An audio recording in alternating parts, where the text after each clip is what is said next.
ভাই। যদি কেউ মারে খোকস, রাজা পাবেন বড় সন্তোষ। দেবেন তাকে করে যুবরাজ, রাজকন্যা সে পাবে আজ।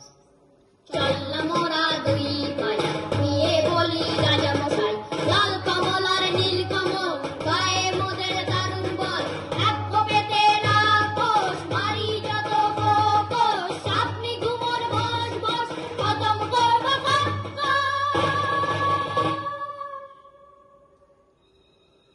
খোকস মারতে লাল কমল আর নীল কমল এলো একটা কুঠুরিতে। তরোয়াল খুলে বসে রইল তারা। রাত কাটে, কেউ আর আসে না।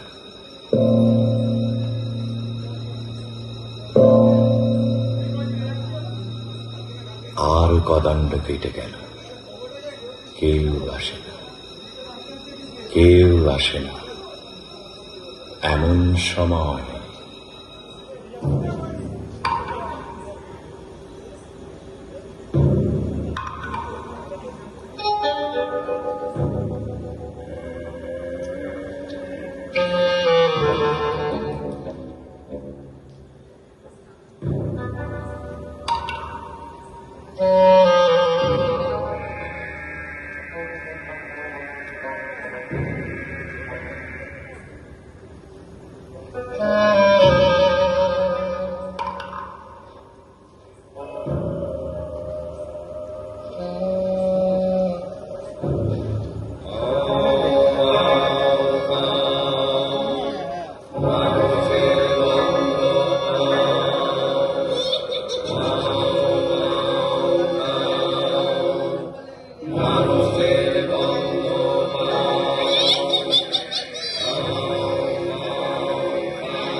নীলকমল, ওরে নীলকমল, ওর মা রাক্ষসী ছিল। বাবারে, আচ্ছা দাঁড়ান দেখি। তোদের নখের ডগা দেখি, বাবারে, এ কি? নখের ডগা যার ছুরির মতো ধার, না জানি হয় সে কি। তোদের থুতু দেখি, বাবারে, কেন বড় বড় জিভ? দেখা তো জীব তোরা, বাবারে, যেন তোর আলের গোড়া। টান দে টান দে টান, মরে গেলুম বাবা হাকেতে খান খান, মরে গেলুম মরে গেলুম মরে গেলুম মরে গেলুম মরে গেলুম। না, সন্দেহ হয়নি, আবার পরীক্ষা করে দেখি।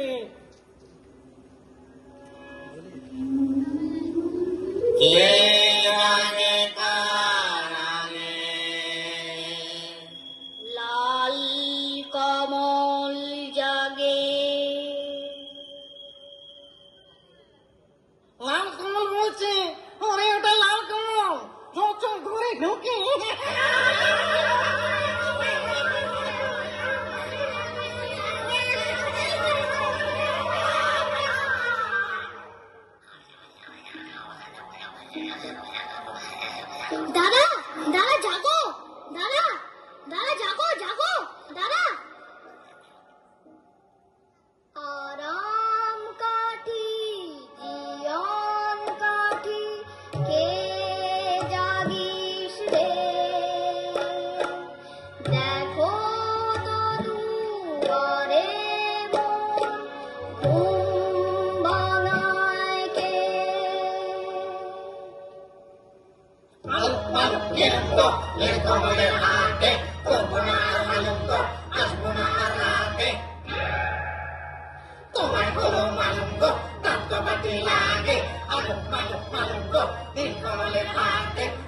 কমল যাবে, নীল কমল যাবে, নীল কমল যাবে, নীল কমল যাবে, নীল কমল যাবে, নীল কমল যাবে, নীল কমল যাবে। এমনি করে একে একে সব ক্ষোভগ্রস্ত উজাড় হয়ে গেল। বাকি রইল সেই রাক্ষসী রানী। তার মরণ আছে কোথায়?